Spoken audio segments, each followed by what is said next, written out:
Salut à toi. Dans cette petite vidéo, laisse-moi te montrer la voix de... Ce n'est pas une défaillance de votre écran. N'essayez donc pas de régler l'image. Nous maîtrisons à présent toute retransmission. Nous avons besoin de vous, de toi. En d'autres termes, on recrute. On a besoin de nouveaux bénévoles pour rejoindre la team Mangado et écrire des chroniques. Aucune raison de flipper, t'es accompagné, coaché, encadré. Et si ça te fait kiffer, tu peux même venir tourner. Ça t'intéresse? Tu veux en savoir plus? Écris à Loud sur l'adresse qui s'affiche. Bon, je te laisse reprendre ta vidéo.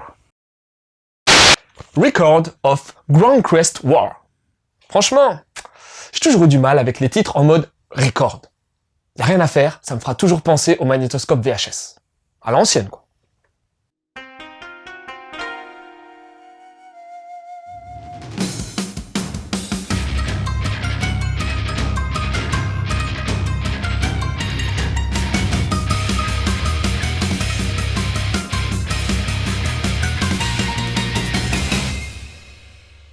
On est sur le continent d'Atalan. Et le cherche pas sur une carte, c'est un truc inventé, ok? Et depuis un petit moment, et l'apparition de monstres venus du chaos, c'est le chaos, tu t'en doutes. Alors, les royaumes ont mis en place deux camps, l'Union et l'Alliance.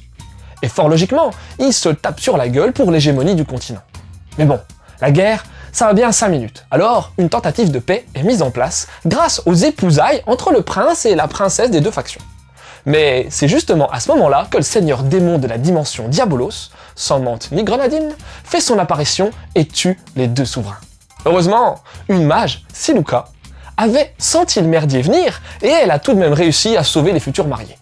Bon, j'ai presque fini de planter le décor. Ah non, faut aussi que je te parle de ce qu'est le crest. En fait, les seigneurs, les chevaliers et tous les gars ayant un peu de pouvoir, ils sont capables d'utiliser une espèce d'énergie appelée crest.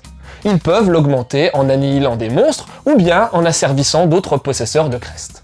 Et Théo est l'un de ses détenteurs. Bon, son pouvoir est pas bien important, mais il a une forte éthique qui le conduit à vouloir sauver la veuve et l'orphelin, mais pas que, parce que bon, ça limite quand même le champ d'action, non? Et je te passe les détails, mais Siluka, la mage sexy dont je t'ai déjà parlé, elle va se mettre au service de ce Théo. Et là, c'est le début des aventures qui commencent.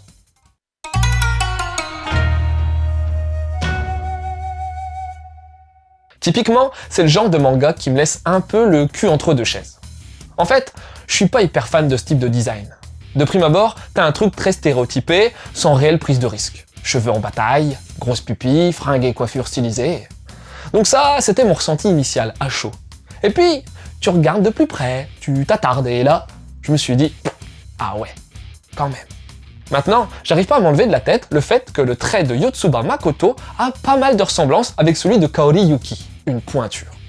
Les persos et surtout les nanas sont très soignés, le travail sur les vêtements et les décors est super bon, et la direction artistique réussit même à avoir une identité propre, notamment grâce au design des énergies magiques, les crestes.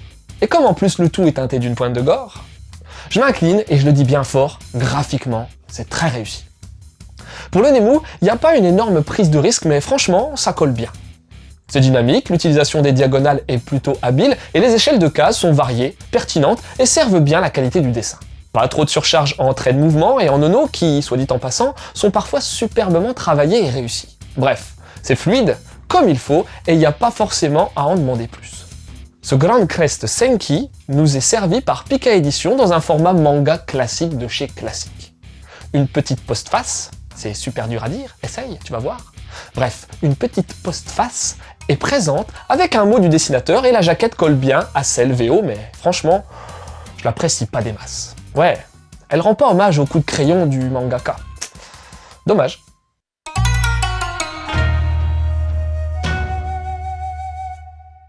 Si t'es un vieux de la vieille, alors le nom de Mizuno Ryo doit te parler, non? Ouais, en 94, Cédric Létardy, coucou si tu nous regardes, fondait une boîte d'édition de VHS spécialisée dans l'animation japonaise. La première en France. Son nom? Kazé. Sa première production? Les Chroniques de la guerre de Lodos. Et pour finir, son auteur initial? Mizuno Ryo. Lui, c'est un écrivain japonais passionné par la fantaisie. Son roman, Lodos Tosenki, a tellement cartonné qu'on en a fait pas mal de déclinaisons, dont les célèbres OVA de 1990. Il bosse aussi dans le game design, mais est également l'auteur de pas mal de nouvelles à tendance médiévale fantastique ou SF, comme Galaxy Angel, Starship Operator ou bien Louis the Rune Soldier. Et là, c'est son Grand Crest Senki en 2016 qui se voit adapté en manga dans une série en 7 tomes. T'auras même un animé l'année suivante. Au dessin, c'est un peu plus compliqué puisque ce manga bénéficie de 2 noms qui sont crédités sur la jaquette. Miyu, chara designer à l'origine des illustrations du light novel, et Yotsuba Makoto, également connu sous son autre pseudonyme, Mikuni Mizuki. Lui, on le retrouve également aux commandes du manga Villaine Fille au corps de rêve, un titre pour adultes. Et maintenant que les présentations sont faites, laisse-moi te parler de mon ressenti sur ce volume 1. Au final, j'ai plutôt apprécié et pourtant, c'était pas gagné. J'accorde une importance prépondérante à l'entrée en matière dans une histoire. C'est dès les premières pages que l'accroche se fait ou non. Faut pas se louper. Et pour Grand Crest, j'ai eu du mal à adhérer au début. Tout va vite. Trop vite. On te présente le monde succinctement alors qu'il y avait matière à bien plus développer et au final, tu sais plus où tu mets les pieds ni comment ça va se passer. Heureusement, après une amorce que j'ai trouvée loupée, on entre dans le vif avec, enfin, la présentation de personnages. Et là, j'ai plutôt accroché. L'Heroic Fantasy est pas forcément ma tasse de thé.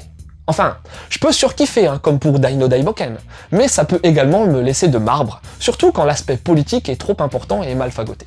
Ouais, j'ai toujours eu beaucoup de mal à entrer dans des univers trop denses déjà construits avec 50 000 mondes royaumes et 35 000 alliances à la con. Ici, heureusement, on te présente plus de l'humain. Notamment Siluka et Théo, mais pas que, oui. Il y a aussi Irvine le chambellan qui va les accompagner dans un but rédempteur. Et même si chaque perso est relativement bateau, j'ai bien apprécié les interactions qu'ils peuvent avoir. Siluka a un gros côté calculateur et manipulateur, mais tout ceci semble bel et bien orienté vers des actions sensées. Pour le reste, on va progressivement découvrir d'autres persos, des cools et des pas cools, et l'équilibre entre action et réflexion sera plutôt réussi. J'en regrette quand même le rythme trop soutenu de la divulgation de la team. Ouais, en fin de volume 1, t'auras déjà une belle brochette de héros qui épauleront Silika et Théo. Puis bon, il reste encore pas mal de zones d'ombre, notamment en lien avec la notion de chaos, de crest, et du lien qu'il peut y avoir entre le bien et le mal. Grand Crest Senki, désolé, je préfère 1000 fois dire ça plutôt que Record of Grand Crest War, est donc un assez bon petit manga d'Heroic Fantasy qui semble plutôt dense et prometteur, malgré une bonne dose de lieux communs. Et même si de prime abord le rythme semble assez bancal sur ce volume 1, je me dis que cette série pourrait valoir le coup d'être creusée sur cette tome. Affaire à suivre. Maintenant, pour avoir des œuvres en lien avec Grand Crest, faudrait nécessairement mater, au moins une fois dans ta vie, les chroniques de la guerre de Lodos, qui restera toujours une des pierres fondatrices de l'animation japonaise en France. Et comme en plus, c'est Yuki Nobuteru au chara design. Après, il y a plusieurs séries d'animation qui sont sorties dans les années 90-2000 autour de la licence Slayas. C'est là aussi de l'Heroic Fantasy teinté d'humour où l'on suivra la célèbre Nina Imbase et son équipe. Et comme pour Siluka, elle dispose également d'un complexe quant à son petit tour de poitrine. Et puis, j'ai chroniqué le titre l'an dernier, Grand Blue Fantasy, dont l'univers pourrait se rapprocher de celui de Grand Crest. Et comme on sait que t'es feignant niveau recherche, on t'a mis un lien vers notre vidéo. On est bon, pas vrai? Voilà, c'était Lou, j'espère que cette petite chronique t'aura donné envie de lire Record of Grand Crest War. Je te laisse et continue de suivre la voie du manga.